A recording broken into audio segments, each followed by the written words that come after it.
Surabaya jadi zona hitam, padahal kasus di bawahnya DKI, maka Risma korban politik.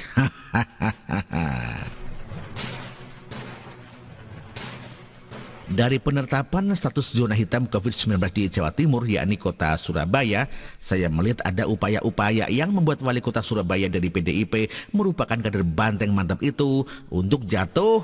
Ada yang sengaja ingin Risma hancur sehancur-hancurnya. Saya bingung dengan status zona hitam COVID-19 yang didapatkan oleh Surabaya. Kenapa saya bingung? Lantaran di Jakarta yang lebih banyak yang terinfeksi corona saja, yang tingkat kematiannya jauh lebih tinggi dari Surabaya, malah hanya mendapatkan zona merah. Lalu siapa yang main di belakang? Untuk kita ketahui, penetapan status warna zona baik dari merah muda sampai merah tua menuju hitam ada di tangan urusan satuan tugas di skala provinsi. Kita melihat bagaimana sepertinya ada upaya-upaya untuk menghancurkan Risma yang merupakan orang yang paling dicintai oleh warganya. Sangat terstruktur, sistematis, dan masif. Saya melihat bahwa COVID-19 ini menjadi panggung untuk menjatuhkan nama baik seseorang. Sayang sekali Risma yang sangat bekerja keras untuk menanggulangi corona ini harus dijatuhkan dengan cara-cara yang aneh. Saya tidak habis pikir logika sederhana yang dilanggar oleh pembuat onar. Kok Jakarta dengan jumlah COVID-19 yang tinggi dan tingkat kematian yang lebih banyak dari Surabaya hanya mendapatkan status zona merah. Sedangkan Surabaya yang jauh di bawahnya langsung disap zona hitam. Kajian ilmiahnya di mana? Apa yang menjadi dasar perhitungannya? Setahu penulis, perhitungannya sudah jelas. Dilihat dari jumlah, Risma di tengah kondisi ini pun tidak banyak bicara. Dia hanya marah sekali ketika melihat prioritas lab BSL-2 yang harusnya dikirim untuk prioritas Surabaya diboikot di tengah jalan dan disabotase untuk dikirim ke tempat lainnya. Aduh. Dari sini saya sudah mulai sadar bahwa ada permainan elit politik yang menyelak di antara komunikasi langsung Risma sebagai wali kota Surabaya dengan Jenderal Doni Monardo yang merupakan ketua gugus tugas percepatan penanganan COVID-19 di pusat. Di antara pemerintah pusat dan pemerintah kota ada pemerintah provinsi. Saya curiga bahwa ada campur tangan orang tengah yang bisa memutus mata rantai komunikasi antara Jenderal Doni dan Ibu Risma. Siapa dia? Sepertinya ada upaya cipta prakondisi menjelang pilwalkot ataupun pilkada yang akan terjadi dalam waktu kedepannya. Risma ini sudah memiliki rekam jejak yang begitu luar biasa. Tetapi dia sudah 2 periode, dia pun sudah mempersiapkan penerusnya agar pembangunan kota Surabaya bisa dilanjutkan dengan baik. Transisi kepemimpinannya diharapkan berjalan dengan baik.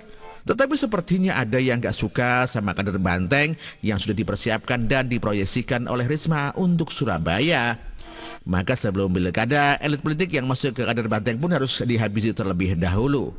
Mulai dari Risma, rekam jejak Risma dibuat hancur sehancur-hancurnya. Kinerjanya dalam menanggulangi COVID-19 dicoreng dengan warna hitam, zona yang disematkan ke kota Surabaya. Wakil Koordinator Humas Gugus Tugas Percepatan Penanganan COVID-19 di Surabaya, M. Fixer pun heran tidak habis pikir dengan warna hitam tersebut. Pertanyaan saya, Jakarta yang angkanya di atas Surabaya ada gak warnanya hitam? Itu pertanyaan saya. Ini yang tadi didiskusikan, ini yang bikin kita jadi bertanya kenapa Surabaya dikasih warna hitam, seharusnya dikasih alasan-alasan di Provinsi Jawa Timur. Kita ini bekerja dan kerja kita betul-betul bisa dilihat. Jadi kalau kita menyayangkan warna hitam itu karena secara keilmuan tidak dijelaskan. Kan yang kasih warna itu Pemprov Jawa Timur. Kalau ditanyakan ke kami nggak bisa ngomong karena bukan kami yang bikin, mereka yang menentukan. Nanti setelah warna hitam dikasih warna apalagi, kita hanya ingin membuka tabir pandemi ini dengan cara rapid test dan swab, lalu dibisahkan, diberikan penyembuhan di semua titik. Itu kan sudah dijelaskan sama Pak Menteri ini Menkes yang ngomong tiba-tiba Surabaya diberi zona hitam. Berarti Pak Menteri omongannya keliru dong, ini yang membuat kita bingung. Kita tahu mana yang harus kita fokuskan, jadi ada peta penanganan yang jelas dan kita sudah tahu sasarannya siapa mereka yang harus kita perhatikan. Nah disitulah fokus pemerintah untuk melakukan penyembuhan itu.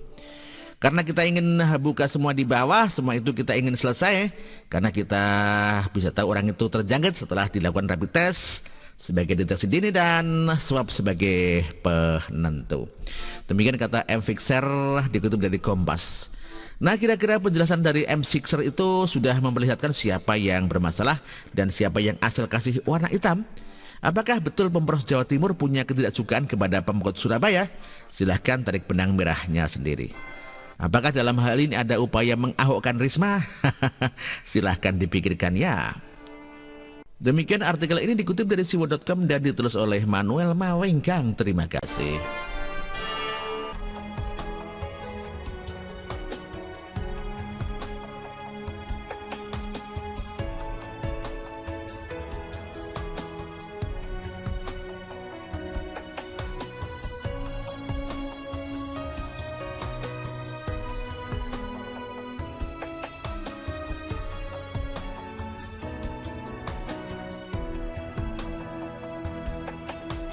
Bersih, jujur dan merakyat, berbuat demi masa depan kami. Sosok pemimpin tegas pemberani,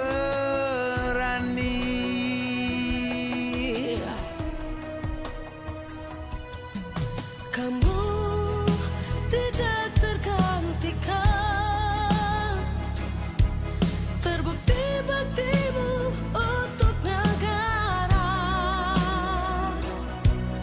Indonesia Timur bersuara.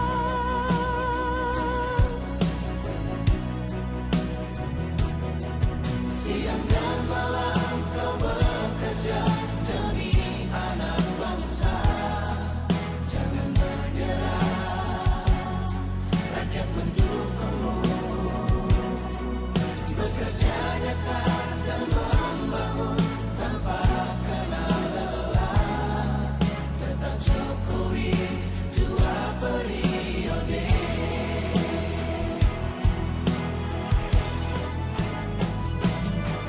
Ayo Jokowi, rakyat mencintaimu.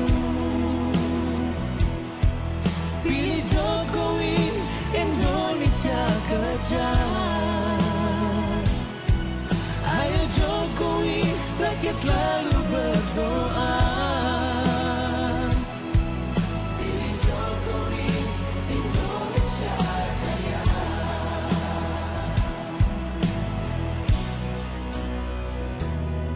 Siang dan malam kau bekerja demi anak bangsa. Jangan menyerah, rakyat mendukungmu.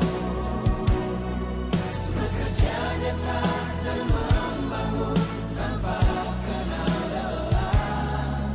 Tetap Jokowi 2 periode. Dulu Maluku Utara dianaktirikan.